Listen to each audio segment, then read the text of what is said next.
Pemimpin Zaitun di Indramayu. Usianya sudah 70 tahun lebih. Tapi sayang sudah Jawa itu tadi. Artinya pikun. Sudah pikun. Hampir mati, sudah sesat. Dia di khutbah Jumatnya berulang-ulang beberapa khutbah Jumatnya. Saya dengar di YouTube, apa kata dia? Sabda Rasulullah, Allah berfirman, lalu dia baca, ini adalah pendapat orang-orang sesat yang mengatakan bahwa Al-Quranul Karim ini adalah redaksinya dari Muhammad. Tidak. Seluruh isi Al-Quran ini bukan redaksi dari Muhammad, tapi langsung dari Allah yang diturunkan oleh Jibril alaihissalam. Bagaimana Allah berfirman, begitu Jibril menyampaikan kepada Rasulullah. Maka sesat menyesatkanlah siapapun. Apakah Panji Gumilang, Panji ini, Panji itu, banyak pendukungnya. Tidak perlu kita takuti orang-orang besar itu. Wahai polisi negara, tangkaplah orang seperti itu, kalau perlu tembak mati.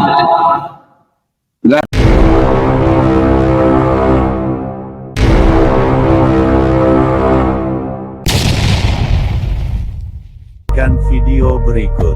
Jangan lupa like, share, subscribe. Metanoia Channel.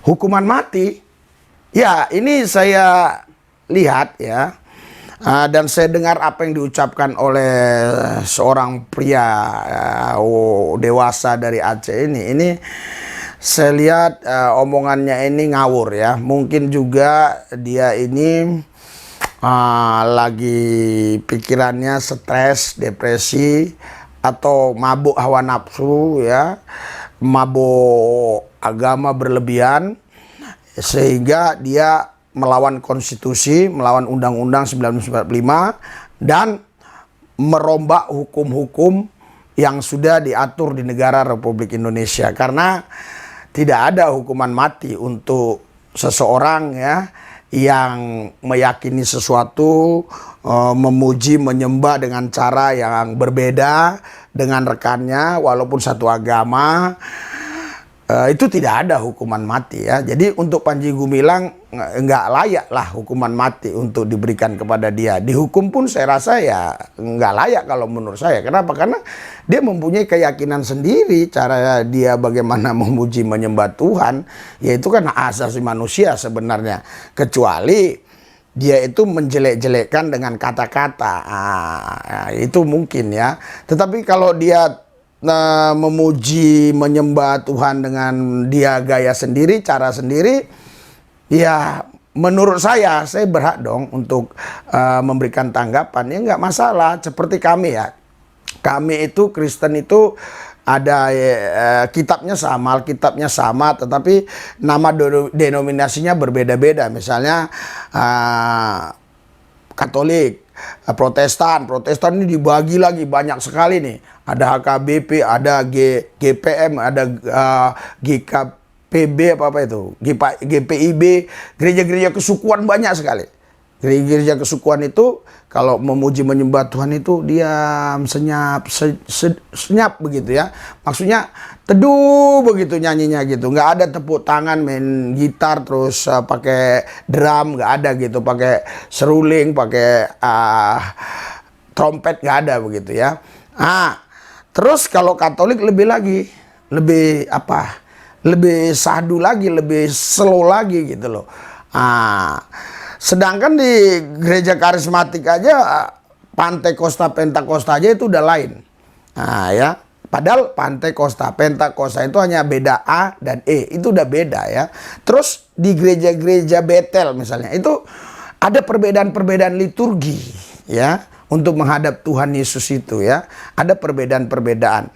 Terus ada doktrin-doktrin yang memang agak berbeda gitu. Terlebih terusus Advent lah. Advent itu sangat kuat sekali Tauratnya. Itu dilarang makan belut, makan ikan lele, ikan moma, ya, ikan-ikan yang tak bersisik dilarang.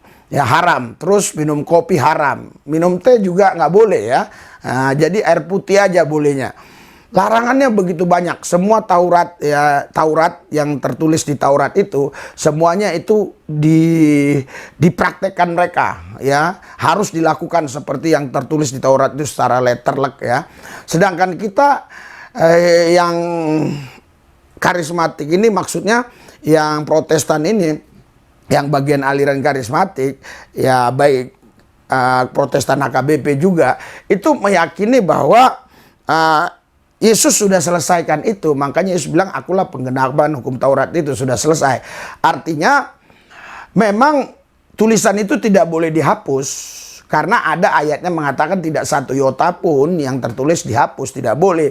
Tapi tidak ada ayatnya berkata satu iota pun tidak boleh kau tinggalkan, kau harus lakukan semua. Itu tidak ada ayatnya juga. Jadi Yesus berkata, aku datang bukan meniadakan hukum Taurat, tapi menggenapi. Artinya, hukum Taurat itu ya, Yesus itu udah digenapi di dalam dia. Ya, kami mengikut Yesus itu saja. Nah, ajaran Yesus ialah kasih. Jadi, kasihlah Tuhan Allahmu dengan segenap hatimu, segenap jiwamu, segenap akal budimu, segenap kekuatanmu. Dan kasihlah sesamamu manusia seperti dirimu sendiri. Jadi, ajaran yang populer sekali di ajaran Kristen, di ajaran Yesus itu kasih. Bahkan ada ayatnya yang mengatakan, kasihlah orang yang memusuhi engkau dan berbuat baiklah kepada dia. Doakanlah dia supaya sejahtera. Aneh kan? Kalau di keyakinan saya yang lama, ya mungkin kita suruh mengasihi memang. Tapi kita mengasihi sesama manusia saja. Sesama manusia itu masih sangat rancu ya. Maksudnya, ya kalau dia manusia yang berbuat baik sama saya, ya saya berbuat baik sama dia. Ya kasihlah sesamamu manusia, sesamamu manusia. Memang mengasihi manusia, tetapi kalau ajaran Yesus lagi lebih tegas lagi, orang yang memusuhi engkau harus engkau kasih. Nah, ini makanya saya katakan kepada pria Aceh ini ya, umur berapa dia ini saya kurang tahu ya. Jadi apa yang dia katakan itu tidak pantas. Kalau Panji Gumilang harus dihukum mati. Kenapa? Pertama, melanggar konstitusi, melanggar undang-undang. Terus ya, bahkan ini melanggar hukum kasih ya. Hukum kasih ya. Seharusnya pria Aceh ini tidak mengucapkan hal seperti ini. Tapi saya tidak tahu kenapa dia mengatakan demikian. Apakah dia lagi stres, apakah dia itu lagi mabok, atau dia lagi panik, entah gimana saya nggak ngerti ya. Karena itu mari kita doakan supaya masalah di negara kita ini semuanya aman ya. Karena kita tidak boleh hanya memikirkan diri kita, tapi bagaimana negara ini supaya kondusif, supaya aman, supaya tentram, tidak ribut-ribut. Ya, masalah agama, masalah doktrin, masalah aliran, masalah sekte, masalah apapun tafsir ya. Tidak ribut-ribut. Kalau ada perbedaan, mari kita saling menghormati, menghargai. Kalaupun kita tidak suka dengan perbedaan orang itu, dan kita mau supaya dia sama dengan pemikiran kita datangi baik-baik. Coba kita ajak dialog dengan baik ya. Jadi jangan kita sedikit-sedikit langsung ya melakukan tindakan-tindakan yang tidak baik terhadap satu bangsa, satu negara ya, negara, satu bangsa, kita sama-sama rakyat Indonesia. Marilah kita ya, karena jelas di Pancasila itu ada 5, satunya itu bermusyawarah ya. Salah satu poinnya bermusyawarah, lebih baik bermusyawarah ya. Mari kita tundukkan hati pikiran kita dan kita berdoa.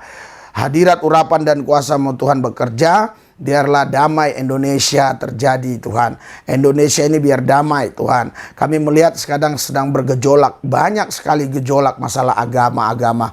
Bahkan bukan agama yang berbeda, tapi satu agama pun banyak masalah-masalah yang sama agamanya, tapi saling membidat-bidatkan, saling menyesat-nyesatkan dan macam-macam. Tuhan Yesus, biarlah kami mengajarkan apa yang kami yakini dengan santun, santun dan dengan kasih. Terima kasih Tuhan, dalam Yesus kami berdoa. Haleluya. Amin.